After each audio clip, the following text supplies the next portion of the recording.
Salut, je suis Benjamin Mainviel, je suis directeur financier et je m'amuse à automatiser mon métier. Donc aujourd'hui, au moment où je fais cette vidéo, on est sur la fin de l'année 2025. Donc c'est en général le moment où on commence à établir les budgets pour l'année à venir, en l'occurrence 2026. Et j'ai donc réfléchi à la façon d'automatiser cette tâche-là, et notamment, pourquoi pas, de créer une IA maison qui soit capable de prédire le budget à venir. C'est ce que j'ai fait, j'ai recréé une IA entièrement en code Python, on va la voir évoluer, on va la voir apprendre. Comme toujours, lorsqu'on parle d'IA, on parle d'apprentissage. La machine va apprendre, et pour cela, il lui faut un dataset, c'est-à-dire des données en entrant, des données entrantes. En l'occurrence, elles sont toutes simples, c'est celles que vous avez à l'écran. L'année, le mois et le CA. Évidemment, encore une fois, ce sont des données factices, c'est pour la démonstration. Et ce qu'on va demander à ma petite IA que j'ai créée maison, c'est de prédire, évidemment, 2026. Donc elle va prendre ces données entrantes et avec ça, elle va essayer de prédire le chiffre d'affaires de ma société 2026. Donc notre machine est en train d'apprendre. Alors comment ça fonctionne? C'est du machine learning classique. On appelle ça, ou autrement appelé, apprentissage par renforcement. Donc je vais prendre une génération de 50 robots. Chacun de ces robots, je vais leur donner le chiffre d'affaires des 9 derniers mois de la société tiré au sort, 9 mois tirés au sort. Ça peut être, là vous le voyez au moment où je suis en train de parler, de août à avril, de août 2023 à avril 2024, mais ça peut être autre chose, peu importe, c'est 9 mois tirés au sort. Et le robot va essayer de prédire le chiffre d'affaires du mois d'après, donc du 10e mois.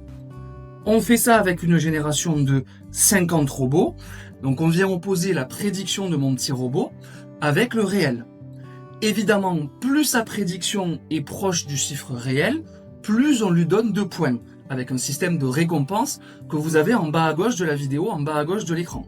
Sur cette génération de 50 robots, on va prendre les 20% meilleurs, c'est-à-dire les 20% qui ont marqué le plus de points, autrement dit ceux dont la prédiction du 10e mois de chiffre d'affaires était la plus proche du chiffre d'affaires réel. Ces 20% meilleurs vont enfanter la nouvelle génération, vont être utilisés pour créer la nouvelle génération de 50 nouveaux robots.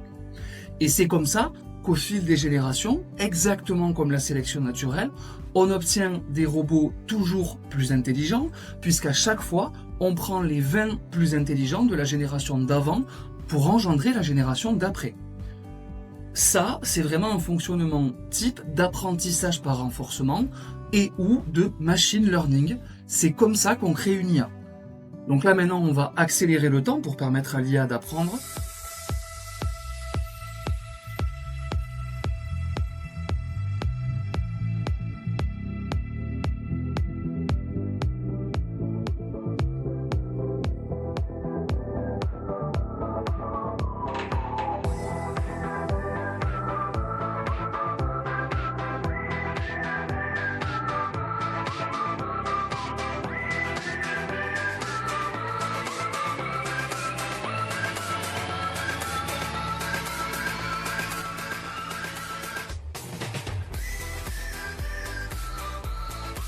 Notre espèce de robot dont le seul objectif de vie est de prédire le chiffre d'affaires d'une société ne cesse d'évoluer. Vous le voyez, les générations sont de plus en plus fortes dans cette tâche-là, dans ce dessin-là de l'espèce. Les prédictions sont de plus en plus proches du réel.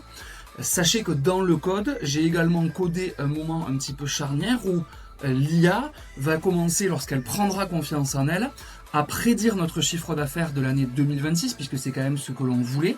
Donc elle va commencer à compléter le tableau sur la droite, mais sachez aussi qu'elle va ensuite remettre en cause ses propres prédictions, c'est-à-dire qu'elle va continuer de façon aléatoire à tirer des données, à tirer 9 mois de données pour prédire le 10e mois, et si ça tombe sur des données qui impliquent une prévision, une prédiction en 2026, elle va remettre en cause sa prédiction en 2026 pour apprendre et aller encore plus loin dans son apprentissage.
vous le voyez, on vient de dépasser les 35 000 robots qui ont dans leur petite vie essayé de prédire un chiffre d'affaires, plus de 700 générations. On a un score moyen qui oscille autour des 37 points quelque chose. Il continue à évoluer mais beaucoup moins vite. Alors 37.9 comme score moyen, c'est pas énorme. Il faut tout de même comprendre que c'est le score sur toutes les itérations depuis le début de la simulation. Ça veut dire quoi? Ça veut dire que les dernières itérations sont plutôt autour des 40 points et donc qu'ils font une erreur entre 10 et 20%. Donc ils sont capables de prédire un chiffre d'affaires avec 10 à 20% d'erreur. Si on ramène ça au dataset que j'ai utilisé pour nourrir mon IA, donc seulement le chiffre d'affaires des années 2021 à 2025, c'est un excellent score. Faire seulement 10 à 20% d'erreur sur ce tout petit dataset avec une puissance de calcul franchement minime, c'est un score assez exceptionnel. D'ailleurs, je me suis amusé à le tester avec des données financières d'entreprises du CAC 40.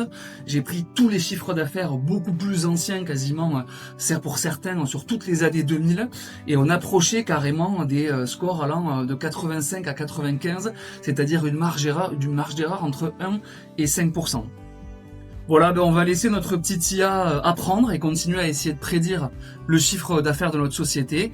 Et puis moi je vous retrouverai très vite pour une autre vidéo. Salut!